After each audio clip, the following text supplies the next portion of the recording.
প্রিয় দর্শক, এতেকাফ সম্পর্কে আলোচনা শুনুন। আসসালামু আলাইকুম ওয়া রাহমাতুল্লাহি ওয়া বারাকাতুহু। নাহমাদুহু ওয়া নুসাল্লি আলা রাসূলিহিল কারীম। আজকে চলে আসছি আপনাদের মাঝে এতেকাফ সম্পর্কে কিছু আলোচনা নিয়ে।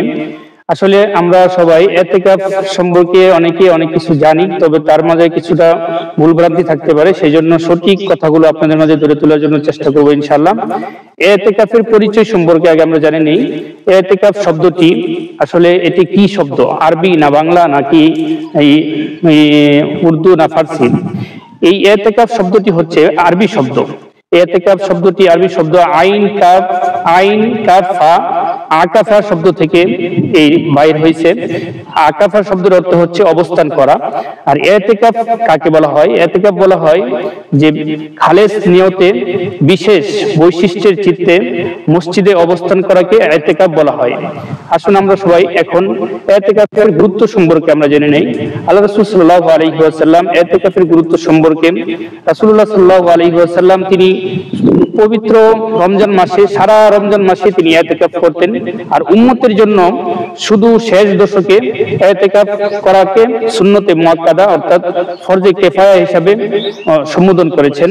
যে এলাকার মসজিদে, জামে মসজিদে যদি এলাকা থেকে একজন মানুষও যদি সেই আপনার এতেকাফের জন্য যদি মসজিদে অবস্থান করে, তাহলে পুরা এলাকা থেকে এতেকাফের যে একটা আপনার ফরজে কিফায়ার আদায় হয়ে যাবে, নিয়মটা আদায় হয়ে যাবে। আর যদি এতেকাফ না করতে বসে, তাহলে তার পুরা এলাকার ভিতরে পুরা গ্রামবাসী গুনাহগার হয়ে যাবে। তাই আসুন এতেকাফের সংক্ষিপ্তভাবে ফজিলত সম্পর্কে আমরা জেনে নেই। এতেকাফের ফজিলত সম্পর্কে আল্লাহ রাসূল সাল্লাল্লাহু আলাইহি ওয়াসাল্লাম বলেন, কোন ব্যক্তি যদি এতেকাফ করে, তাহলে তার প্রতিদিন একদিন এতেকাফ করলে, একদিন যদি এতেকাফ করে, তাহলে রাসূল সাল্লাল্লাহু আলাইহি ওয়াসাল্লাম বলেছেন যে এক খন্দক তার থেকে দুজককে, জাহান্নামকে এক খন্দক দূরে সরিয়ে দেওয়া হবে একদিন এতেকাফ করার কারণে। আর একটা খন্দক হচ্ছে আপনার আসমান থেকে, জমিন থেকে আসমান পর্যন্ত যতটুকু ফাঁকা জায়গা আছে, এতটুকু ফাঁকা জায়গা হলো একটা খন্দক। তো এতটুকু পরিমাণে আল্লাহ তাআলা তার থেকে জাহান্নাম দূরে সরিয়ে দিবে।